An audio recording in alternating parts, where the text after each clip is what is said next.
आज आम्ही राज्यपाल महोदयांची भेट घेऊन महायुतीचं सरकार स्थापन करण्याची परवानगी मागितली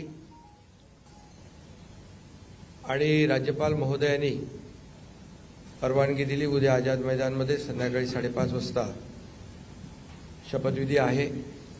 देवेंद्रजींनी देखील आपल्याला निमंत्रण दिलंय, आम्ही देखील आपल्या सगळ्यांना निमंत्रित करतोय आणि मला आनंद आहे की 2.5 वर्षापूर्वी इथंच वाटतं ना, इथेच देवेंद्रजींनी मी मुख्यमंत्री व्हावं म्हणून माझ्या नावाची शिफारस केली होती आणि आज देवेंद्रजी मुख्यमंत्री व्हावेत अशी शिफारस आणि पाठिंब्याचं पत्र शिवसेनेच्या वतीने आज आम्ही दिलंय।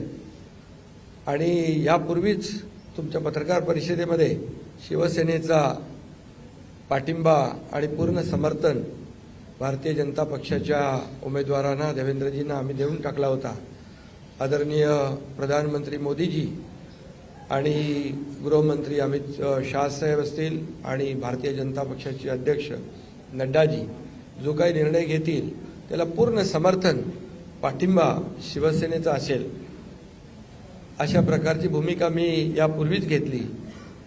आणि कारण मगाशी दादा म्हणाले तसं तुम्ही बातम्या कुठून कुठे चालवता, कुठे नेता, काय ते त्याला तुम्हाला चर्चा नको। गावी गेलो तरी तुम्ही काय काय चालवत असता, त्यामुळे मी अगदी मन मोकळेपणाने माझी भूमिका स्पष्ट केली। अतिशय खेळीमेळीच्या वातावरणामध्ये हे सरकार स्थापन होत आहे, याचा आनंद आहे मला। खरं म्हणजे आतापर्यंतच्या इतिहासामध्ये एवढं बहुमत महायुतीला कधी मिळालं नव्हतं आणि या महाराष्ट्रातल्या तमाम जनतेने व त्यामध्ये सर्वच आहेत, आमच्या लाडक्या बहिणी, लाडके भाऊ, लाडके शेतकरी, सर्व घटक, या राज्यातला प्रत्येक मतदार यांनी महायुतीवर मतांचा वर्षाव केला आणि एक ऐतिहासिक आणि दैदिप्यमान असा विजय या ठिकाणी महायुतीला मिळाला।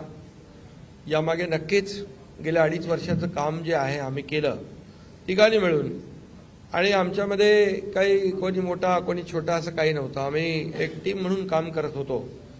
आमचा उद्देश एवढाच होता की मला काय मिळालं यापेक्षा महाराष्ट्रातल्या जनतेला आम्ही काय देणार आहोत हे महत्त्वाचं होतं आणि एक सर्वसामान्यांचं सरकार म्हणून आम्ही काम केलं। आणि म्हणून सर्व मतदारांना मी मनापासून धन्यवाद यापूर्वीच दिलेत। आणि खरं म्हणजे राज्य चालवताना अनेक निर्णय आम्ही जे घेतले, जे विकास प्रकल्प आपल्या सगळ्यांना माहीत आहेत, मी त्याची एकदा डिटेलमध्ये बोलू इच्छित नाही, परंतु जे विकास कामं महाविकास आघाडीने थांबवली होती, जे प्रकल्प थांबवले होते, या महाराष्ट्रातल्या जनतेसाठी आवश्यक होते, या महाराष्ट्राला 10-20 वर्ष मागे नेणारा निर्णय महाविकास आघाडीने घेतला।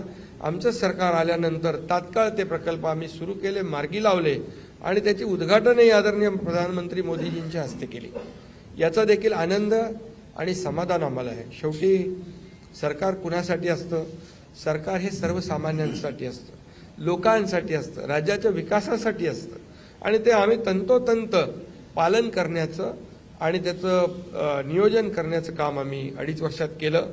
याचं खूप समाधान आम्हाला आहे। आणि एकीकडे विकास, दुसरीकडे कल्याणकारी योजना, या दोघांची आम्ही सांगड घातली आणि मग सरकारच्या माध्यमातून सर्वसामान्याच्या आयुष्यामध्ये एक काही ना काही एक आधार म्हणून, एक सहकार्य म्हणून, एक सरकारची जबाबदारी म्हणून पार पाडली पाहिजे, ती पार पाडण्याचा प्रयत्न आम्ही आटोकाट केला। आणि त्यामध्ये आदरणीय प्रधानमंत्री मोदीजी, गृहमंत्री अमित शाह साहेब असतील, नड्डाजी असतील, केंद्रीय मंत्री असतील, त्यांनी आम्हाला वेळोवेळी प्रत्येक वेळेस आमच्या प्रस्तावांना मान्यता दिली आणि या राज्याला पुढे नेण्यासाठी एक आपण जसं म्हणतो डबल इंजिनचं सरकार या ठिकाणी आम्ही 2.5 वर्ष चालवलं आणि त्याचा फायदा या राज्यातल्या जनतेला झाला आणि या जनतेने देखील कामावर विश्वास ठेवून आमच्या कामाची पोचपावती या निवडणुकीमध्ये भरभरून दिली। आपल्यालाही कोणालाही किंवा अनेक सगळे अंदाज वर्तवणारे जे सगळ्या एजन्सी असतात, एक्सपर्ट असतात, त्या सगळ्यांचा अंदाज या ठिकाणी बाद ठरवला आणि त्यामध्ये मतदारांना धन्यवाद द्यावे तेवढे थोडे आहेत. म्हणून मी पुन्हा एकदा सांगेन, माझ्या लाडक्या बहिणी असतील, लाडके भाऊ, लाडके शेतकरी, लाडके ज्येष्ठ, सगळेच या महाराष्ट्रातले सर्व घटक यांनी पूर्णपणे ऐतिहासिक विजय मिळवून दिला. त्यामुळे आता आमची जबाबदारी आणखी वाढली आहे. आता आम्ही टीम म्हणून देवेंद्रजींना आता पूर्वी देखील 5 वर्षाचा अनुभव आहे, त्यांचा अनुभव आम्हाला 2.5 वर्षासाठी देखील कामी आला. आता पुन्हा मुख्यमंत्री म्हणून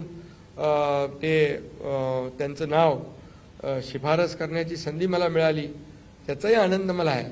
आणि म्हणून आमचं अगदी टीमवर्क जसं 2.5 वर्ष झालं आणि राज्यातल्या जनतेला या ठिकाणी आम्ही सहकार्य करू शकलो. आतापर्यंतच्या इतिहासामध्ये आपण जरी थोडं चाळून बघितलं तरी सुद्धा एवढ्या कल्याणकारी योजना कधी झाल्या नव्हत्या. आणि कल्याणकारी योजना फक्त आम्ही निर्णय घेतले नाहीत, तर त्याची अंमलबजावणी केली, त्याचा लोकांना बेनिफिट झाला, लोकांना त्याचा फायदा झाला. शेवटी कल्याणकारी सरकार, सर्वसामान्यांचं सरकार हे लोकांच्या कल्याणासाठी असतं. ते खऱ्या अर्थाने आम्ही राबवलं, याचा आनंद आणि समाधान आहे. त्यामुळे मी पुन्हा एकदा देवेंद्रजींचं मनापासून अभिनंदन करतो की पुढचा आपला जो प्रवास आहे तो अतिशय यशस्वी आणि राज्याला पुढे नेणारा, या राज्याचा विकास करणारा आणि सर्वसामान्यांना न्याय देणारा ठरेल.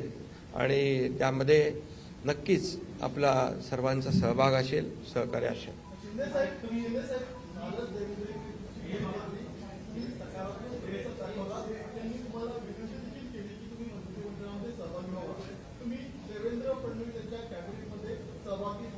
अरे बाबा, ते सांगितलं ना संध्याकाळी, आम्ही सांगतो तुम्हाला, संध्याकाळी सांगतो. मला ते एकदमच पाहिजे थोडं थांबा.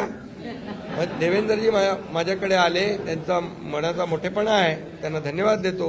आमच्या सर्व महायुतीच्या आमदारांचा देखील जो काही आग्रह आहे, सगळ्यांना मी धन्यवाद देतो, सगळ्यांचा आदर करतो. त्यामुळे तुम्हाला सांगू ना,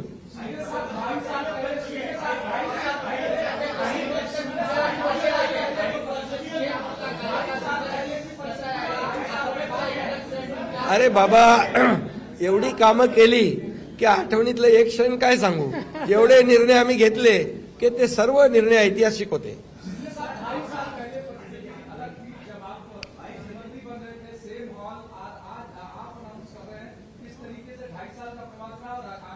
बहुत खुशी है मुझे कि 2.5 साल में हमारी सरकार ने, महायुति सरकार ने और हम तीनों ने और हमारी टीम ने जो काम किया है